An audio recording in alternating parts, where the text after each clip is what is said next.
Hello everyone. तो next classical mechanics में हमारे पास स्पेशल थ्योरी ऑफ रिलेटिविटी में, ठीक है, नेक्स्ट टॉपिक है लॉरेंज इनवेरिएंट क्वांटिटीज़। अब ये लॉरेंज इनवेरिएंट क्वांटिटीज़ का क्या मतलब है कि हमने पहले स्पेशल थ्योरी ऑफ रिलेटिविटी के फर्स्ट लेक्चर में पढ़ा है कि लॉरेंज ट्रांसफॉर्मेशन क्या होती हैं, ठीक है।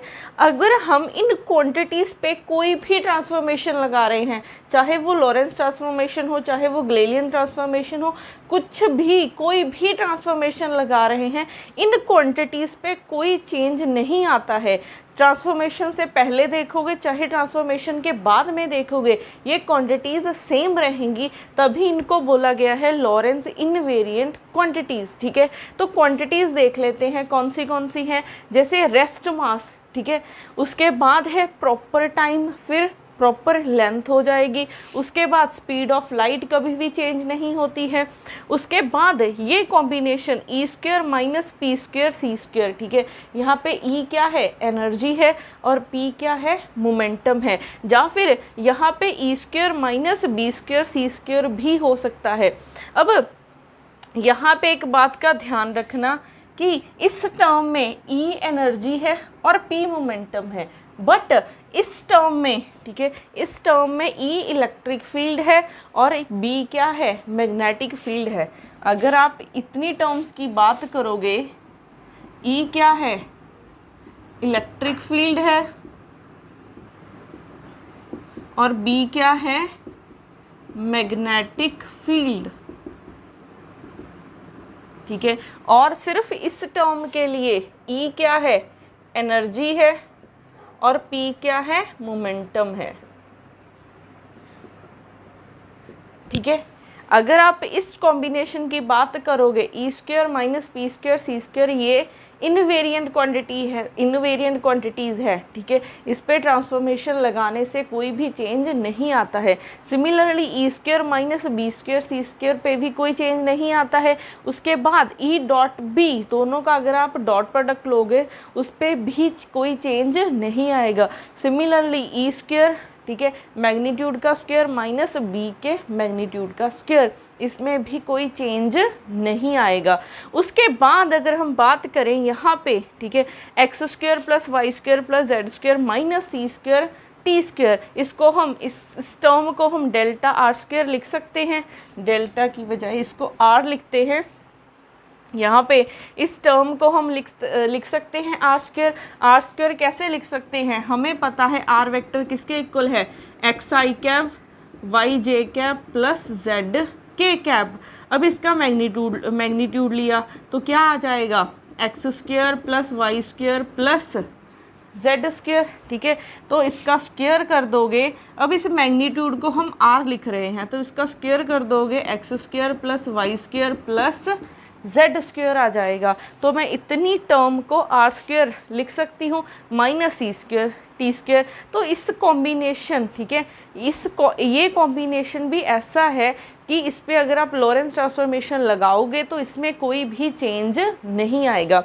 उसके बाद फेस ऑफ ए वेव, ठीक है, हम ये ईडी में करने वाले हैं कि वेव का फेस क्या होएगा। तो वेव का फेस ये होता है, ये भी एक लॉरेंज इनवेरिएंट क्वांटिटी है। उसके बाद मैक्सवेल इक्वेशंस हम कर चुके हैं, ठीक है। हम थर्मोडायनामिक्स में क्या होती है मैक्सवेल इक्वेशंस, वो कर चुके हैं।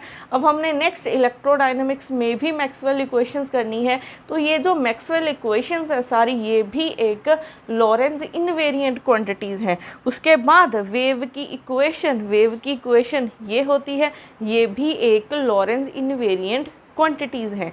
तो ये क्वांटिटीज़ आपको पता होनी चाहिए, क्योंकि इस पे डायरेक्ट क्वेश्चन पूछ लिए जाते हैं। आपको ऑप्शंस गिवन होंगी कि कौन सी लॉरेंज इनवेरिएंट क्वांटिटी है, वो बताना है, ठीक है। तो ये बहुत इंपॉर्टेंट है, ये आपको पता होनी चाहिए।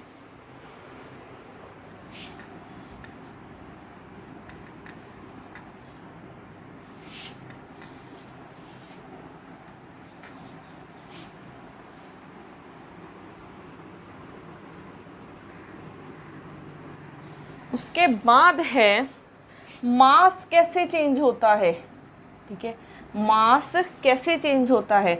अब यहाँ पे m0 क्या है, रेस्ट मास, ठीक है। इसको ना समटाइम्स प्रॉपर मास भी बोला जाता है, प्रॉपर मास। अब ये देखो कैसे चेंज होता है, हम इसको लिख सकते हैं m is equal to m0 root 1 minus we square by C square, या फिर इसको m0 टाइम्स गामा भी लिख सकते हैं। ठीक है, तो मास ऐसे चेंज हो जाता है। इसको आप कैसे समझ सकते हो, सपोज कर लो ये दो फ्रेम्स हैं, ठीक है, ये एस फ्रेम है, ये एस डैश फ्रेम है। ये वाला फ्रेम वी वेलोसिटी से एक्स डायरेक्शन की तरफ मूव कर रहा है। ठीक है, कोई यहाँ पे ऑब्जेक्ट है जिसका मास क्या है, इस एस डैश फ्रेम में देखोगे तो m0 मिलेगा, क्योंकि एस डैश फ्रेम में ये रेस्ट में मिलेगा आपको। तो ये इसका rest mass frame rest mass कितना हो जाएगा, m0। अगर कोई ऑब्जर्वर इस एस फ्रेम में खड़ा है, ठीक है, कोई ऑब्जर्वर एस फ्रेम में खड़ा है, तो इसके लिए तो ये मास मूव कर रहा है। ठीक है, इसके लिए तो ये मास मूव कर रहा है। अगर ये मूव कर रहा है, यहाँ पे ये वेलोसिटी आप इसकी भी वेलोसिटी मान सकते हो। ठीक है, तो मास की वेलोसिटी हो जाएगी वो v वेलोसिटी, यहाँ पे क्या है, मास की वेलोसिटी है। तो कोई ऑब्जर्वर खड़ा है, ठीक है, एस फ्रेम में खड़ा है, तो ये देख रहा है कि उसके लिए मास मूव कर रहा है विद वेलोसिटी v। ठीक है, जो वेलोसिटी है वो भी कितनी है, comparable to speed of light, या फिर उससे थोड़ी सी लेस होगी, ज़्यादा नहीं हो सकती है वेलोसिटी। ठीक है, तो इसके लिए ये अगर मास मूव कर रहा है तो इसको ये m0 नहीं दिखेगा, इसको दिखेगा कैपिटल m। ठीक है, अब हमें पता है कि गामा ग्रेटर देन होता है 1 से, तो यहाँ से m इज़ ग्रेटर देन हो जाएगा m0 से। ठीक है, तो ये क्वांटिटी आपको पता होनी चाहिए। तो मास ऐसे वेरी करता है। ठीक है, अब अगर हम इसमें ही देखें, अगर हमने ग्राफ बनाना हो, ठीक है, अगर हमने ग्राफ बनाना हो वेलोसिटी और m के बीच में, वेलोसिटी और m के बीच में ग्राफ बनाना हो, तो हम कैसे बनाएंगे। अगर मैं वेलोसिटी को 0 करती हूँ, यहाँ पे हूँ, ठीक है, अगर मैं वेलोसिटी को 0 करती हूँ तो m किसके इक्वल आ जाएगा, m0 के, क्योंकि 1 माइनस 0, तो 1 का रूट करोगे 1 ही आ जाएगा। तो जब वेलोसिटी 0 है तो आपके पास क्या आ जाएगा, मास आ जाएगा m0। तो m0 मास हम यहाँ पे मान लेते हैं। ठीक है, अब अगर v को आप इन्फानाइट कर दो, अगर v को कर दो इन्फानाइट, तो अगर v को कर दिया इन्फानाइट तो ये 1 माइनस इन्फानाइट इन्फानाइट ही होगा। 1 बाय इन्फानाइट क्या हो जाएगा, 1 बाय इन्फानाइट क्या हो जाएगा, 0। तो यहाँ से आपके पास m0 बाय, हमने v को किया है इन्फानाइट, 1 बाय इन्फानाइट, ये क्या हो जाएगा, 0। तो जैसे जैसे आपके पास मास इंक्रीज़ होगा, ठीक है, जैसे जैसे आपके पास वेलोसिटी क्या हो रही है, इंक्रीज़ हो रही है, मास क्या है, 0 को अप्रोच करना स्टार्ट कर देगा। ठीक है, ये टर्म भी याद रखनी है आपने।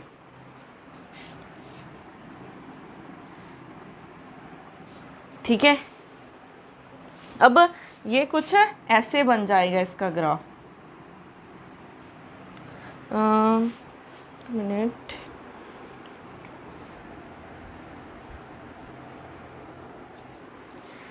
अब देखो यहाँ पे हमने v को जैसे ही इन्फानाइट किया है, मास 0 होना स्टार्ट कर देगा।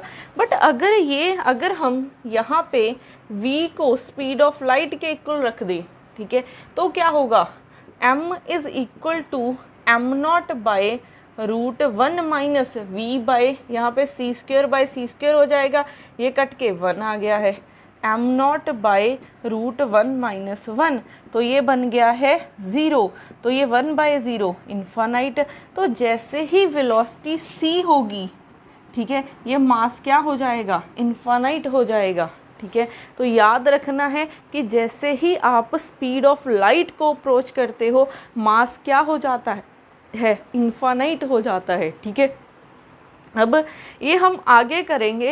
एक्चुअल में ये अब तक यही पढ़ा गया था कि मास, ठीक है, चेंज हो जाता है, ठीक है, मास चेंज हो जाता है जैसे ही वो स्पीड ऑफ लाइट से ट्रैवल करेगा। आगे हम पढ़ेंगे कि मास एक्चुअल में चेंज नहीं होता है, चाहे वो रेस्ट पे हो चाहे वो स्पीड ऑफ लाइट से ट्रैवल करे, ठीक है। एक्चुअल में चेंज क्या होती है, उसकी वेलोसिटी चेंज हो जाती है, ठीक है।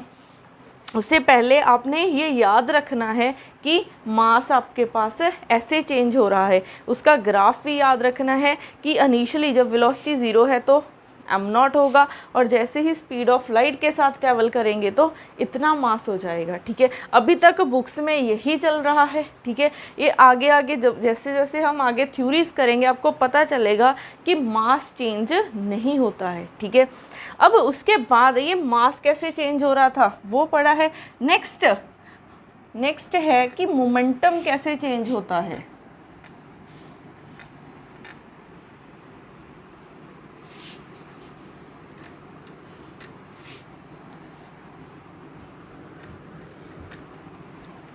नेक्स्ट है मोमेंटम। अब हमें पता है मोमेंटम क्या होता है, mv, ठीक है। अब यहाँ पे अगर हमने रिलेटिविस्टिक मोमेंटम फाइंड करना हो तो मैं इसे क्या लिख सकती हूँ, m को मैं लिख सकती हूँ m0 by root 1 minus we square by C square. अब यहाँ पे मैंने v रखा है, v में कोई चेंज नहीं किया है, मास में चेंज किया है, ठीक है। ये बुक्स में अभी तक जो बुक्स चल रही हैं उसमें ये ऐसा करते हैं कि मास को चेंज करते हैं और वेलोसिटी को चेंज नहीं करते हैं, ठीक है। बट एक्चुअल में होता क्या है, वेलोसिटी चेंज होती है। वेलोसिटी को हम ऐसे लिख सकते हैं, ठीक है, वेलोसिटी चेंज होगी, मास चेंज नहीं होगा, ठीक है। तो यहाँ पे यहाँ पे म्यू, वेलोसिटी को म्यू लिख रही हूँ, चाहे आप इसको वी डैश भी लिख सकते हो, ठीक है, ये आ जाता है, ठीक है। यहाँ पे m0 का m0 ही रहेगा, बट आपके पास वेलोसिटी मोमेंटम, ठीक है, ये हो जाएगा, क्योंकि चाहे आप मास में चेंज कर दो चाहे वेलोसिटी में चेंज कर दो, रिजल्ट तो सेम ही आना है। बट बुक्स में क्या चलता है, वो मास में चेंज करते हैं, वेलोसिटी में चेंज नहीं करते हैं। बट आपने बुक्स वाला ही मेथड रखना है कि आपने मास में चेंज करना है, वेलोसिटी में चेंज नहीं करना है। बट आपको जर्नल बता रही हूँ नेक्स्ट, ठीक है। अभी इसमें टाइम लगना है ये वाले चेंजेस होने में, ठीक है, कि मास एक इनवेरिएंट क्वांटिटी रहेगी और वेलोसिटी में चेंज होएगा। हमने जब लॉरेंस इनवेरिएंट क्वांटिटीज़ लिखी थी वहाँ पे भी हमने मास को एक इनवेरिएंट क्वांटिटी माना है, ठीक है, सिर्फ किसको, रेस्ट मास को। बट धीरे धीरे देखना जहाँ जो हमारा रिलेटिविस्टिक मास है वो भी एक इनवेरिएंट क्वांटिटी बन जाएगा, ठीक है। तो फिलहाल सिर्फ आप क्या करोगे, मास में चेंज करना है आपने, ठीक है, वेलोसिटी में चेंज नहीं करना है। तो आपके पास रिलेटिविस्टिक मोमेंटम ये हो जाएगा। अब यहाँ पे अगर हम देखें, अगर आपको पूछा जाए यहीं से, ठीक है, आपको मोमेंटम गिवन हो और वेलोसिटी पूछी जाए, p आपको गिवन हो, आपको वेलोसिटी पूछी जाए, ठीक है, तो कैसे निकालोगे, पहले इसकी स्क्वेयरिंग करो, ठीक है, squaring both side, P square क्या हो जाएगा, m0 square V square by 1 minus we square by C square. Squaring की है, ये कैंसिल हो गया है रूट, ठीक है। अब यहाँ पे P square is equal to m0 square V square by 1 minus we square by C square, multiply करा दो, 1 minus we square by C square is equal to m0 square V square. Multiply किया तो ये बन जाएगा we square by C square is equal to m0 square V square. हमने v की value निकालनी है, इस टर्म को दूसरी तरफ ले जाओ, p square C square V square plus m0 square V square, ठीक है। अब इस सी स्क्वेयर को एलसीएम लेते हैं, P square V square plus m0 C square V square, ये ले लिया एलसीएम, इसको मल्टीप्लाई कर दिया, P square C square is equal to P square V square plus m0 square C square V square. अब यहाँ से वी स्क्वेयर कॉमन आ रहा है,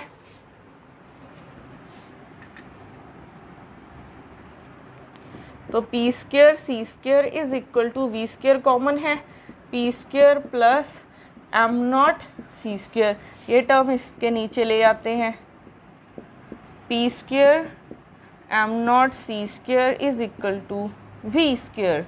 ठीक है, तो यहाँ से v की क्या वैल्यू निकल आएगी, root P square C square, ये 2 इस तरफ रूट बन गया है, पी स्क्वेयर प्लस यहाँ पे सी स्क्वेयर नहीं,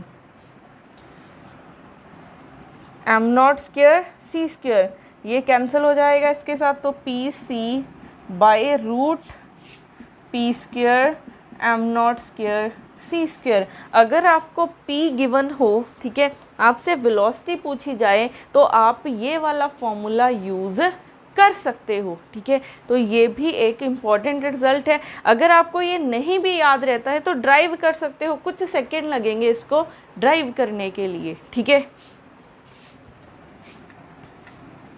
तो मोमेंटम और मास ऐसे चेंज करते हैं।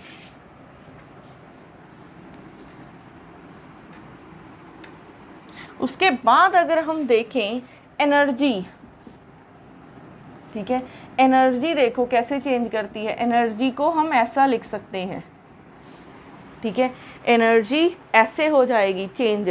तो एनर्जी को लिख सकते हैं, गामा की वैल्यू पुट कर दो, √1 minus we square by C square. तो एनर्जी ऐसे चेंज करती है, am not C square √1 minus we square by C square. ठीक है, तो मोमेंट मास भी पढ़ लिया कैसे चेंज हो रहा है हमने, एनर्जी भी पढ़ ली कैसे चेंज हो रही है। ठीक है, मोमेंटम भी पढ़ लिया है कैसे चेंज हो रहा है। अब हमें पता है कि एनर्जी को अगर हमने in terms of kinetic energy लिखना हो तो कैसे लिख सकते हैं, am not C square plus kinetic energy. और यहाँ से, ठीक है, ये भी फॉर्मूला है जो बहुत इम्पॉर्टेंट है। तो यहाँ से अगर हमने काइनेटिक एनर्जी निकालनी हो तो क्या हो जाएगी, इस टर्म को इस तरफ ले आओ। ठीक है, तो यहाँ पे E की वैल्यू पुट कर दो जो अभी लिखी थी, gamma M not C square minus am not C square. तो यहाँ से आ जाएगा am not C square common, तो गामा -1। ठीक है, तो आपके पास और एनर्जी और अगर काइनेटिक एनर्जी में रिलेशन पूछा जाए तो आपने ये रिलेशन यूज़ करना है। ठीक है, इस टर्म को हम क्या बोलते हैं, रेस्ट मास एनर्जी। ठीक है, यहाँ से जो E लिखी हुई है एम नॉट सी स्क्वेयर, इसको हम बोलते हैं रेस्ट मास एनर्जी। और ये वाली E क्या है, रिलेटिविस्टिक एनर्जी है, रिलेटिविस्टिक एनर्जी। ठीक है, अब यहाँ पे, ठीक है, तो ये रिलेशन याद करने हैं। हमने अभी लिखा था m को लिख सकते हैं एम नॉट टाइम्स गामा और p को लिख सकते हैं gamma times am not v। तो ये कुछ टर्म्स हैं जो आपको पता होनी चाहिए।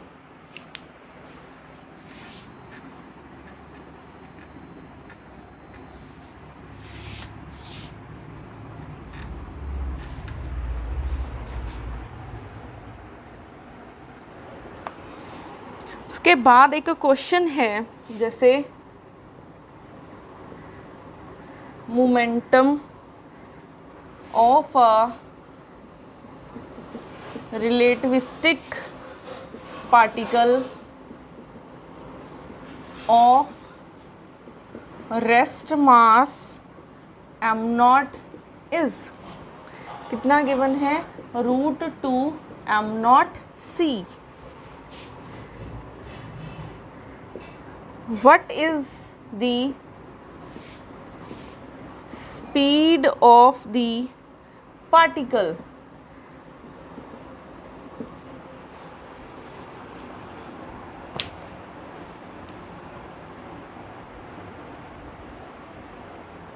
तो यहाँ पे क्या है, momentum of a relativistic particle जिसका रेस्ट मास एम नॉट है। कितना गिवन है हमें मोमेंटम, √2 एम नॉट सी, और हमें वेलोसिटी पूछी है। तो मोमेंटम गिवन है, वेलोसिटी पूछी है, इसका हम फॉर्मूला कर चुके हैं। तो फॉर्मूला क्या था, v is equal to P C by root P square plus am not square C square, यही किया था फॉर्मूला। अब p की वैल्यू पुट कर दो, √2 एम नॉट सी और साथ में c है, डिवाइडेड बाय p की वैल्यू √2 एम नॉट सी का whole square plus am not C square. ठीक है, यहाँ से इसका स्क्वायर बन गया √2 am not C square by 2 के साथ ये cancel, 2 am not square C square plus am not square C square, ये 2 + 1 3 हो जाएगा। ये हो गया है √3 M not square C square, ये term M not C square का √2 के साथ कैंसिल हो जाएगा, तो इसको हम लिख सकते हैं √3 एम नॉट सी। ठीक है, ये कैंसिल, एक ये कैंसिल हो जाएगा, तो √2/3 यहाँ से c, ये आ जाएगी आपके पास वेलोसिटी, √2/3 टाइम्स c, ये बन गई है वेलोसिटी। ठीक है, तो ऐसे अगर आपको मोमेंटम गिवन हो वेलोसिटी फाइंड कर सकते हैं।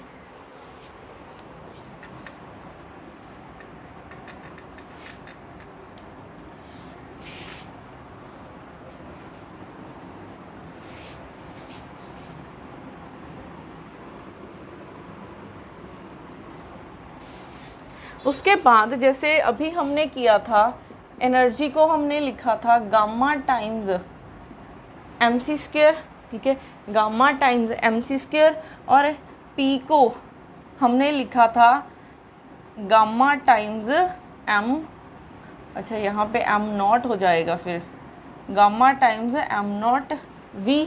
ठीक है, या फिर आप इसको क्या लिख सकते हो, इसको लिख सकते हो mc स्क्वायर, इसको लिख सकते हैं mv।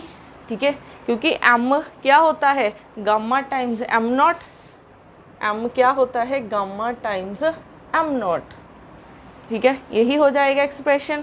अगर हम दोनों को डिवाइड कर दें, E/P क्या हो जाएगा, mc square by gamma mv, यहाँ से ये cancel, c square by v आ जाएगा, तो यहाँ से भी v की वैल्यू निकल सकती है pc स्क्वायर बाय e। ठीक है, यहाँ से भी हम v की वैल्यू निकाल सकते हैं। अब उसके बाद देखो ये जो फॉर्मूला है, ठीक है, यहाँ पे आ रहा है मास। ठीक है, ये मासिव पार्टिकल्स के लिए आप फॉर्मूला यूज़ कर सकते हो। कहीं पे अगर आपको मासलेस पार्टिकल के लिए एनर्जी या फिर मोमेंटम पूछ लिया जाए, मासलेस पार्टिकल जैसे फोटॉन्स के लिए, फॉर मासलेस पार्टिकल्स के लिए अगर पूछ लिया जाए, मासलेस पार्टिकल जैसे फोटॉन्स, ठीक है, तो इसके लिए एनर्जी का फॉर्मूला आपने ये यूज़ करना है। ठीक है, E = PC। कभी भी अगर फोटॉन्स के लिए एनर्जी पूछी जाए तो उसका फॉर्मूला कौन सा यूज़ करोगे, E = PC। ठीक है, और क्योंकि मासलेस पार्टिकल्स हैं तो हम मोमेंटम कैसे निकालोगे, वैसे तो आपको मोमेंटम गिवन होगा, अगर मोमेंटम नहीं गिवन है तो p की वैल्यू हम निकाल सकते हैं h/λ से, डी ब्रोगली रिलेशन से। ठीक है, डी ब्रोगली हाइपोथेसिस से आप ये निकाल सकते हो। आपको या तो डायरेक्ट मोमेंटम गिवन होगा या फिर उसकी वेवलेंथ गिवन होगी। अगर वेवलेंथ गिवन है तो p निकालना, p पता चल गया, e पता चल जाएगा आपको। ठीक है, तो ये कुछ रिलेशंस आपको पता होने चाहिए।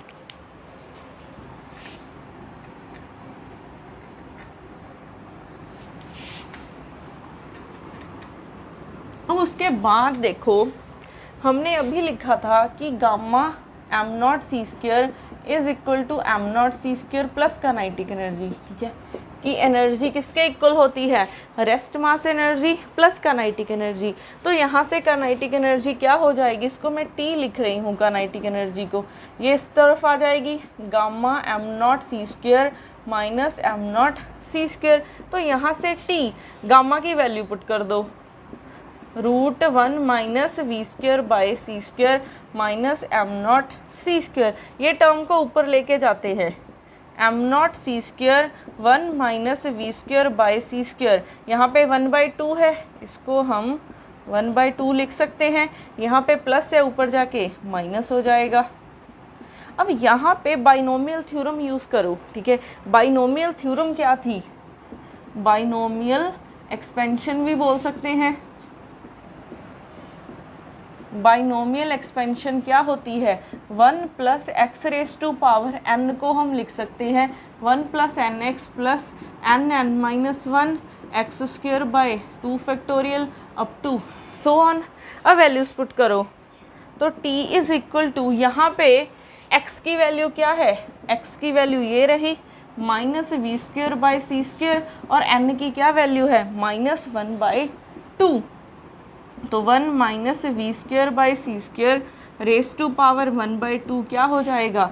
1 माइनस n की वैल्यू 1 बाई 2, x की value minus we square by C square plus minus 1 by 2 minus 1 by 2 minus 1 divided by 2 factorial 2 ही होता है, और x का स्क्वेयर करना है minus we square by C square का whole square up to so on, चलता रहेगा।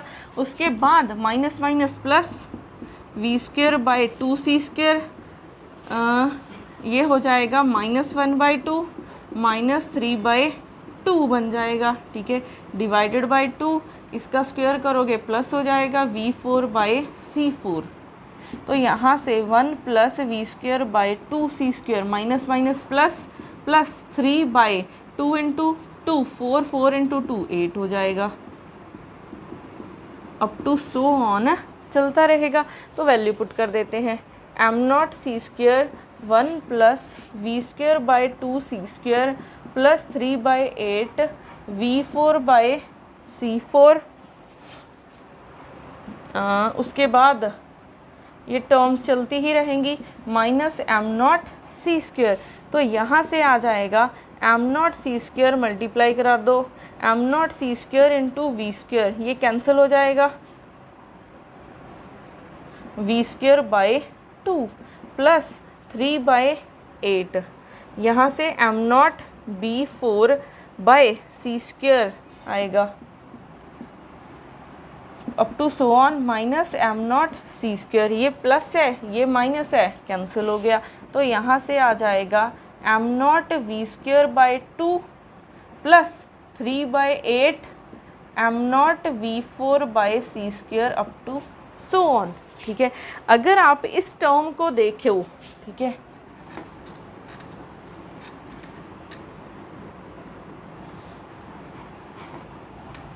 टर्म है M nought v square by 2, इसको आप ऐसे लिख सकते हो 1 by 2 M nought v square plus 3 by 8 m nought v4 by C square up to so on.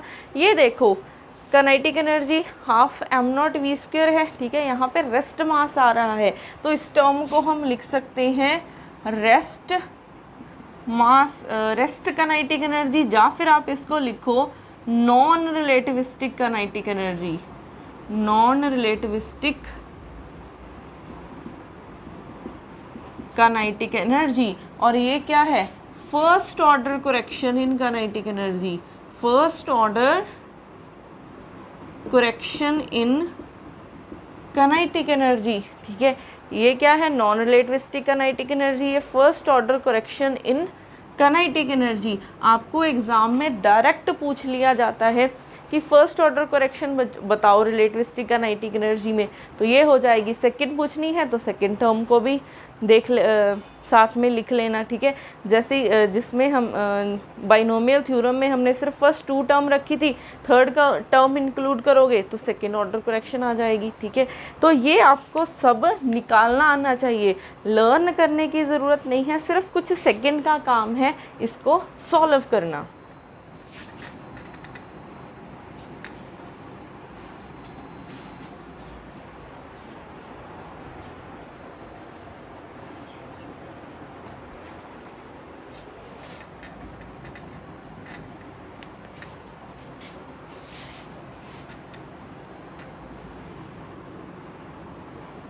अब उसके बाद नेक्स्ट है हमारे पास energy momentum relation, energy momentum relation. ठीक है। अगर आपको एनर्जी मोमेंटम रिलेशन पूछा जाए तो ये किसके इक्वल है, E is equal to p square C square plus M nought C4, ठीक है। ये भी आपको कई बार पूछ लिया जाता है, किसके इक्वल है, E is equal to root p square C square plus M nought C4। तो ये भी आपने याद रखना है। अब बाकी टॉपिक्स जो भी रह गए हैं वो हम करेंगे नेक्स्ट लेक्चर में।